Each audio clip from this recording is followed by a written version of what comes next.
अब मैं उनके सामने कमसिन जवानी के लिए सिर्फ ब्लाउज और पेटीकोट में खड़ी थी। मुझे लगा कि ये सब मुझे नंगी किए बिना नहीं छोड़ेंगे। वे मेरे पूरे बदन पर जैसे रंगों की मालिश करने लगे। उन्होंने मेरे पेट, हाथ, कलाई, कमर और जांघों को भी रगड़ना शुरू कर दिया। मुझे भी उनके हाथों पूरे रंग में रंगने में मज़ा आ रहा था। फिर वे गंदे गंदे भोजपुरी गानों पर मुझे साथ नचाने लगे। लेकिन जब कुछ ही रंग और बचे थे तो उन्होंने अचानक मेरे सारे कपड़े धीरे धीरे फाड़ने शुरू कर दिए और देखते ही देखते मुझे पूरी तरह से नंगी कर दिया। मैं रोने का दिखावा कर रही थी और उन्हें दिखाने करने की कोशिश कर रही थी कि मुझे यह नहीं पसंद है, मुझे छोड़ दो, लेकिन असल में मुझे इसमें बहुत मज़ा आ रहा था।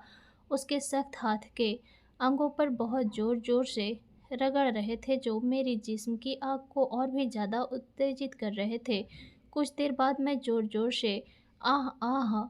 औच! औच! आह! करके सिसकियाँ लेने लगी। मैंने कहा वहाँ से भागने की थोड़ी बहुत कोशिश की और पूरी तरह से नंग ना होने की कोशिश की, लेकिन वे बहुत सारे थे और मुझे घेर लिया। वे मुझे और पूरी कपड़ों को फाड़ दिए, अपनी हवस भरी निगाहों से घूरने लगे, मेरे अंगों पर प्यार से थप्पड़ भी मारने लगे जो मुझे और उत्तेजित करने लगा। गांव में होली का हुड़दंग पूरे जोश पर था। ढोल की थाप और रंगों की बौछार के बीच भाभी अंजलि आंगन में रंगे घोल रही थी। तभी पीछे से देवर राकेश ने आकर उनके गालों पर गुलाल मल दिया। अंजलि चौंक गई। अरे राकेश, एकदम चोरी छिपे रंग लगाते हो। राकेश ने शरारती मुस्कान के साथ कहा, भाभी होली में तो सब जायज़ है। अंजलि ने भी मुट्ठी भर गुलाल लेकर राकेश के बालों में भर दिया। दोनों हंसने लगी। मस्ती बढ़ती गई और धीरे धीरे पानी की बाल्टियां भी आ गई।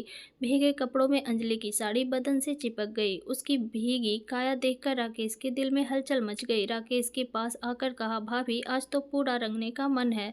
अंजलि ने शर्माते हुए कहा, अभी नहीं, सब देख लेंगे। शाम को जब सब अपने अपने घर में सुस्ताने चले जाएंगे। आंगन में हल्का हल्का अंधेरा था।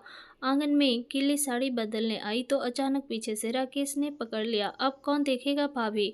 उसकी सांसों की गर्मी अंजलि की गर्दन को सिरह गई। अंजलि ने हल्की विरोध की पर राकेश की मजबूत बाहों ने उसे दीवार से सटाल दिया। गुलाल भरे हाथों से राकेश ने उसके गालों पर रंग मलते हुए धीरे धीरे होठों तक पहुंचा दिया। भाभी की धड़कनें तेज हो गई। देवर की बदमाशियों ने भाभी के मन में भी होली की खुमार चढ़ा दी। रंगों के बहाने देवर भाभी के बीच ऐसा रंग चढ़ा जो रात भर उतरने का नाम ही नहीं ले रहा था। आंगन के कोने में छुपकर वो दोनों एक दूसरे को रंगते रंगते कब एक दूसरे में खो गए पता नहीं चला। गांव में दिन भर होली की मस्ती चलती रही, मगर शाम होते होते माहौल थोड़ा शांत हो गया। आंगन में हल्की सी गुलाबी रोशनी थी। हवा में अभी भी गुलाल की खुशबू तैरती रही थी। अंजलि भाभी नहाकर आई थी, मगर भीगे बालों में अब भी रंगों की हल्की छाप थी। सफ़ेद साड़ी में उसका गीला बदन चांदनी में और निखर रहा था।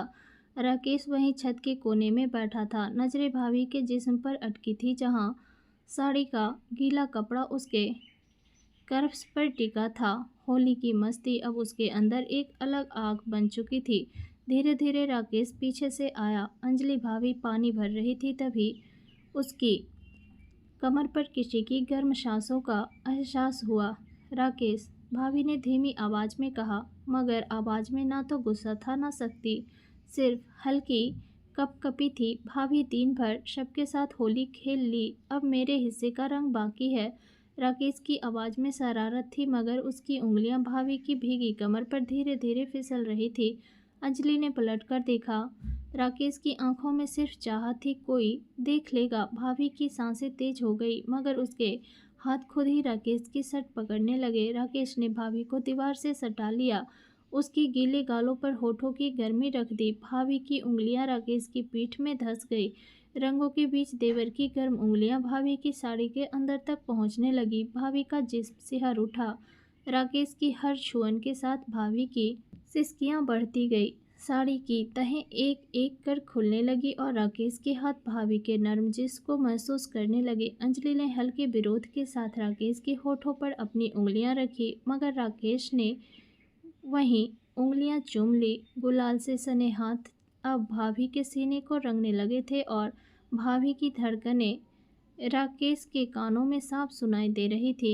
उन होली की रात आंगन में ना सिर्फ रंग बिखरे थे बल्कि देवर भाभी की दबी इच्छाएं भी खुलकर सामने आ गई थी। रात भर रंगों और जिस्म की गर्मी में दोनों एक दूसरे में खो रहे थे जब तक भोर की हल्की किरणें आंगन में नहीं उतर आई। दोस्तों, आपको कहानी कैसी लगी कमेंट करके ज़रूर बताइएगा। अच्छी लगी हो तो लाइक शेयर, चैनल पर न्यू है तो चैनल को सब्सक्राइब भी कीजिएगा।